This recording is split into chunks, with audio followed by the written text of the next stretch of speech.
Inside the Plan with the 401k Brothers is a production of Horizon Retirement Plans, a division of Horizon Financial Group. Bill and Andy Bush are indeed brothers, but are not twins.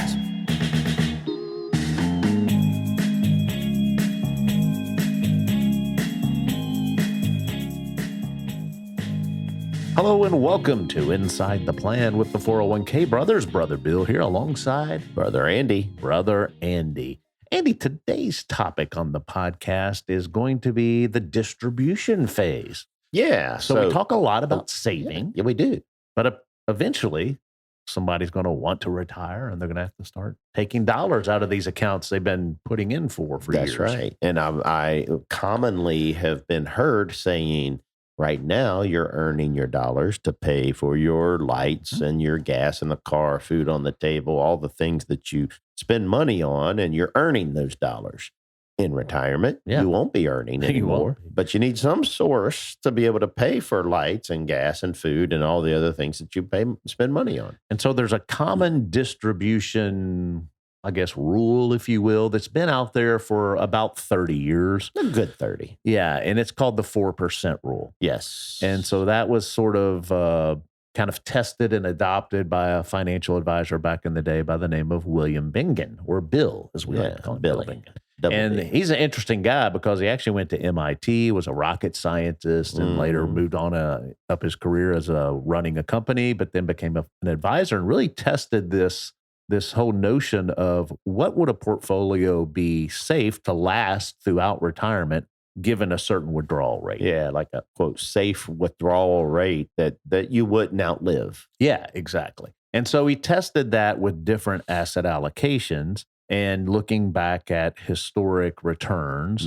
and came up with the idea that if you started your first year of retirement withdrawing 4%, testing all the ways he did, that seemed to last in most models would last 50 years or more. So covering most folks' retirement. Yeah. And so it kind of goes, we'll get into the numbers there, but like what Brother Pete, not pictured here, actually has said before is you can't take a percent to the grocery store, right? That's right. And so you gotta do some of the math to say, well, if I had $100,000, what's 4% of that? Yeah. Well, that's $4,000. That's not a lot to live on because that's $4,000 annually that they're saying, or over the course of the year. And so that the reason why I'm bringing that up is to prove the point that you really do have to save a good amount of money if you utilize the 4% rule. Right. And it sounds like it's going to be more than most people think.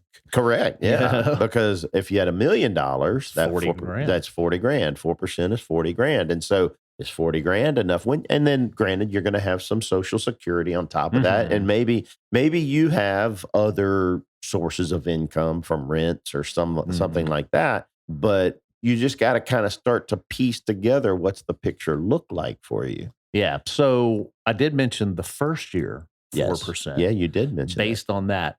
But then what he did was like, okay, then you adjust the annual withdrawals by the rate of inflation. Yes. And so if you had a 2% inflation, you just add that on from the 4% you started with in year two. Right? That doesn't mean you do 6%. Right. That means you take that 40,000, like in the instance of you had $1 million, you took 4% the first year, you had 40,000 that you took out of your retirement savings. The next year, you would add 2% of the 40,000. Yeah. So take 40,000, multiply it times 1.02. Right. There you have the distribution for that year. Which should be $40,800. Okay. If I did the math right. You are a math guy, yes. Math whiz. It's been well documented. Yes. The other thing he does say is that if there happens to be deflation, you could actually back out the 2% if that happened, if you saw that. But nobody in their right mind, rarely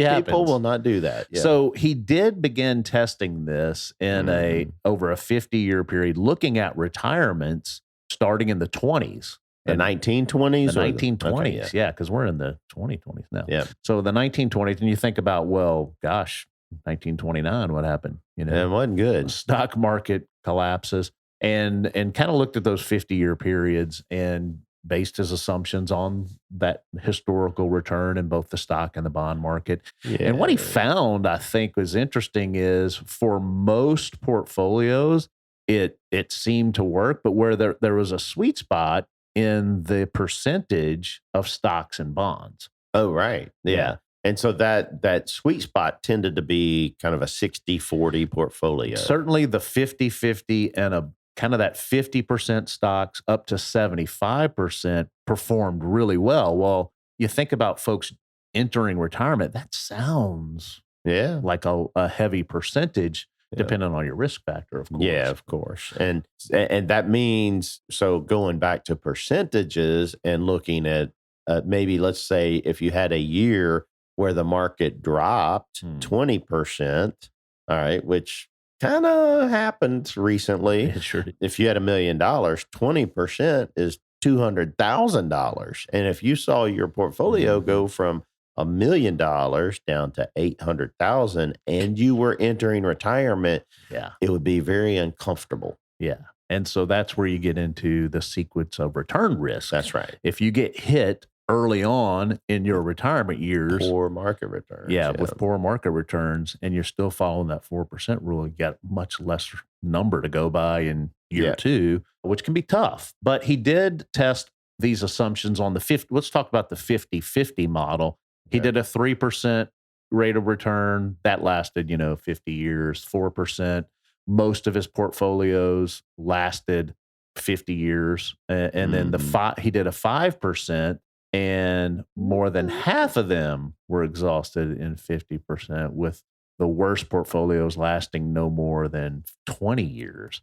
And the 6% withdrawal rate, he had about 10 of them that lasted fewer than 20 years. But we go back to the stock portion of that. Historically, that has been the place to beat inflation, holding equities. And so that obviously involves risk as we know it. And so that's what folks have to get their arms around entering into retirement. They need to understand. So part of the understanding there is the day you retire, you're not taking all the chips off the table and moving everything into the safest instrument. And the reason is because you're likely going to be in retirement 20 or 25 and maybe 30 years, right? If you retire at 65 and you're married, we've talked before about there's a percent chance that one of you lives to 90, and it's a decent chance. Yeah. And then going beyond that, well, to 90, that's 25 years if you retired at 65. And so thinking about it that way, dissecting it to say, okay, I do have needs in expenses in the next 5 years. I'll also have expenses the last 5 years of my life. Correct. And I need the dollars to grow, my savings to grow on that side. And so kind of, when you look at your account portfolio and the allocation of it and see, I've got this much in stocks, this much in bonds, kind of think of the stock side as 10 years and beyond. I'm not touching that part, even though it's still mixed in with the bonds. I'm not touching that part for 10 years. The shorter side, the bond side and cash side is what you'll rely on over the shorter term, right? Right. And so if the market drops, and we've talked about studies of bear markets and how long they typically last. And I think it's 15 months or so. And what the recovery time is out of that. Right. All right. Well, even if it's 2 years, okay, well, that's 3.5 years, right? Yeah. Well, if you're not relying on it for 10, by the time you got to the 10, those dollars will have appreciated likely. Yeah. And so that goes into the notion of having a liquid cash buildup available to get you through some of those times without having to tap into some of the equities while they've been depressed. Yeah, that's right. And so it's very easy to see a drop and a decline in your value of the overall portfolio and get scared. Oh, yeah. Because even as a non-retired person, when I've seen my portfolio go down, like, God, wait, man, this stinks, you know? I mean, and you start to go through the emotions and you start to have the thoughts of maybe I'm doing something wrong. Even as a financial advisor, you have those thoughts.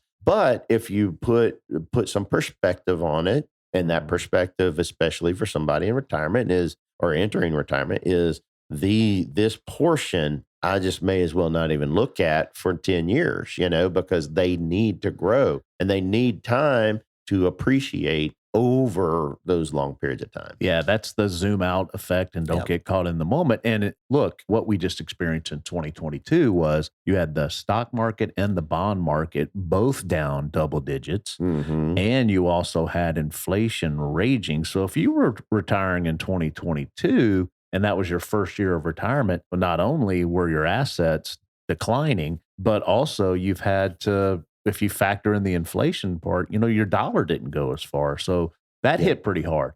Here's some interesting things on the inflation side of things. You think back to, I mentioned he did his study using the 4% rule going back to the 20s. Well, that whole stock market, right?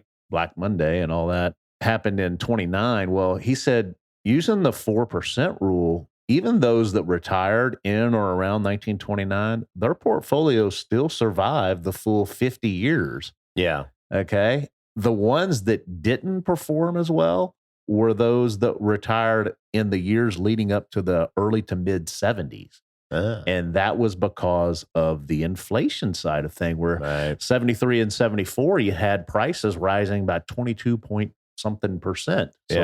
So you had to keep withdrawing more just to keep up. So while the market did its horrible thing in the late 20s and early 30s, it eventually would catch up, looking back historically.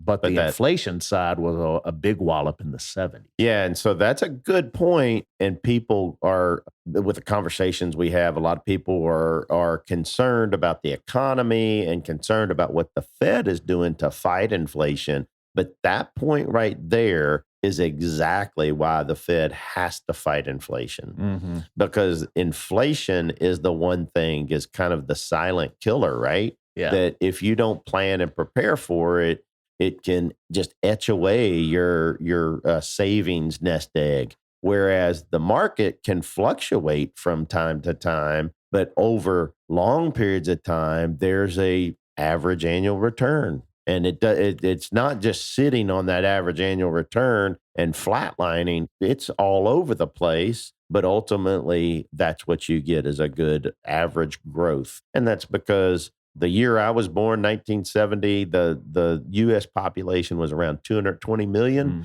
And today it's maybe 340. There's just more people on the planet and more mouths to feed, more consumption being done. And the companies that provide the goods and services that people consume continue to provide them and be profitable. Yeah. And so they become more valuable. I think the one thing I didn't see in some of the discussions, about his study on the 4% distribution is that the actual RMDs. Right. And I think he was basing required minimum distribution. Yeah, which have changed because of the Secure Act, which we've done an episode on that.